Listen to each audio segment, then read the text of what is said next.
Am I wearing a David Bowie shirt and a Mike Nesmith wolf hat? Yes. Yes, I am. Hey lads and ladettes, Max here again, and welcome back to another edition of Max Facts. Today we're going to be taking a request from the Saturday's child Jessica, who I love very much.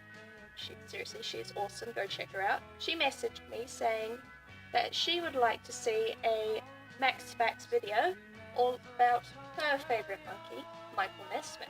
So I thought, okay, I'll oblige. I'm sure I can do that. Now, normally I would only do 5 facts about each topic just to keep the video short, but I found so many good facts about Mike that I don't have 5, I have 8 facts, 3 of which will be quickfire facts, so they won't take up too much time. Without much further ado, let's get into this edition of Max Facts.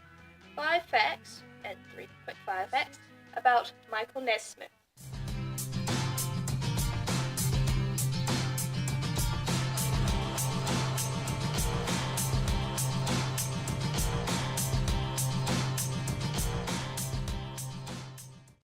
Mike fact number 1. As you know, the Monkees auditioned for their parts on the TV show back in 1966, and you've probably seen the screen tests that the 4 Monkees did when applying for their parts. They're on YouTube. If you haven't seen them, go check them out. Now, Mike showed up to his audition with his signature wool hat and something a bit more unusual. He came into the room with his wool hat and his bag of laundry and proceeded to do the audition with his laundry. It's a bit unusual and no one really knows why he brought his laundry into the audition with him, but what is certain is that his quick wit and casual demeanour landed him the part, and we're pretty grateful for that. Mike fact number 2.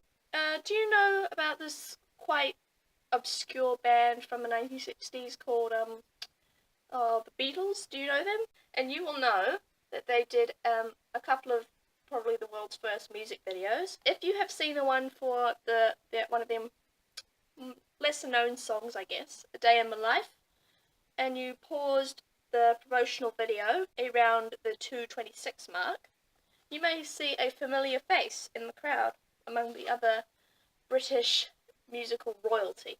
That's right, our boy Michael Nesmith, the Texan with the green hat, showed up at the celebrity-filled Day in My Life promotional video shoot.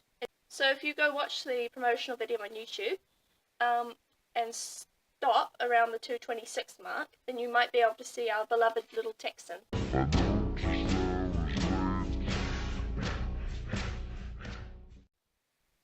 Mike fact number 3. Now this came as a surprise to me when I found it, and then when I read into it a bit more, yeah, sounds about right. I'm willing to bet that you didn't know that Mike helped to invent MTV. In 1977, Mike made a groundbreaking video for his song Rio and became fascinated by the idea of mixing audio with video clips, what we would call a music video nowadays. After that, he began thinking, when could these clips be aired? He initially came up with the channel Pop Clips. This Pop Clips channel became a 24-hour music station. And then in 1980, Mike sold it to a company by the name of Warner/Amex. MTV was officially launched in 1981, a year after Mike had sold the rights to Pop Clips. Beep, beep, beep, beep. Warning, quickfire facts incoming. Quickfire fact about Mike, number 1. Did you know that Mike's mum was the inventor of what we call twink? But I think you Americans call it whiteout or correction fluid or something, but here we call it twink. She made the first batch of twink ever at home in her kitchen in 1951. Mike quickfire fact number 2. Mike was written out of 3 episodes in total during the run of the Monkees. All of those absences were for different reasons. One of them was because Mike had tonsillitis and had to get his tonsils removed. Time number 2 was to attend the birth of his second son, Jonathan. And 3 was a family trip to Texas that could not be postponed. Quickfire Mike fact number 3. Mike has a net worth of $50 million. $50 million? We can't even get that high on the national lottery over here. Thank you for your cooperation. We will now resume with the other 2 Mike facts. Fact number 4. I bet you are all familiar with Don Kirshner, the Monkees music producer, man with the golden ear, whatever you want to call him. It's not a big secret that the Monkees weren't all too fond of Don and his approach to music and all that. And you can probably understand that Mike got a bit, shall we say, miffed with the way Don was wanting the Monkees to do their music. There's a rumour circulating that Mike once punched a hole in the wall due to a self-proclaimed personal affront. And that rumour, I found out, turned out to be true.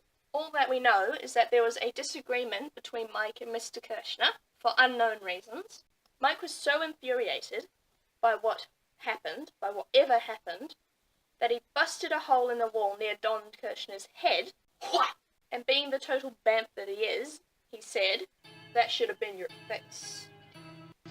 I am the one, the way your son don't need a gun to get respect up on the street. Need some aloe vera there, Mr. Kirshner, because you just got burned. I'll go home. Mike fact number 5, the last one. If you are a classic rock fan, then you have undoubtedly watched several sitcoms from around that era, from the 50s all the way to maybe the 90s. And you're probably familiar with the popular American sitcom Happy Days. But did you know that Mike auditioned to be on the show?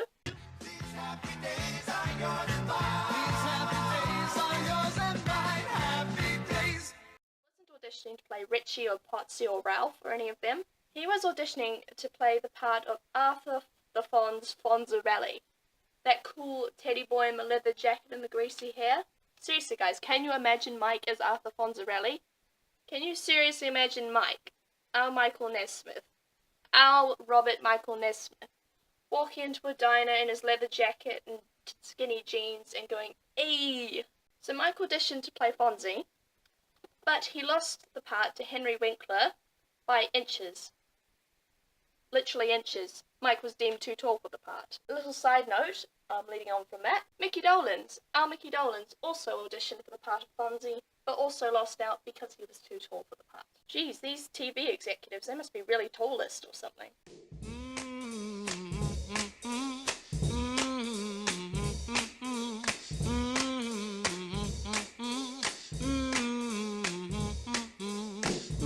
And those were my 8 facts about Michael Nesmith, just for you, Jess, and for the entertainment of everyone else who is subscribed to the book club. I hope you enjoyed it, and if you have a request for another edition of Max Facts, it could be about one of the other Monkees, could be about someone, relevant to the Monkees, or it could be about a Monkees song or a Monkees episode. I'm willing to do the research, I promise you. Thank you for watching, guys. Leave a like, leave a comment, subscribe to the channel, do something nice for me, and I will see you very soon. Next Wednesday. Definitely next Wednesday. See you guys. Bye.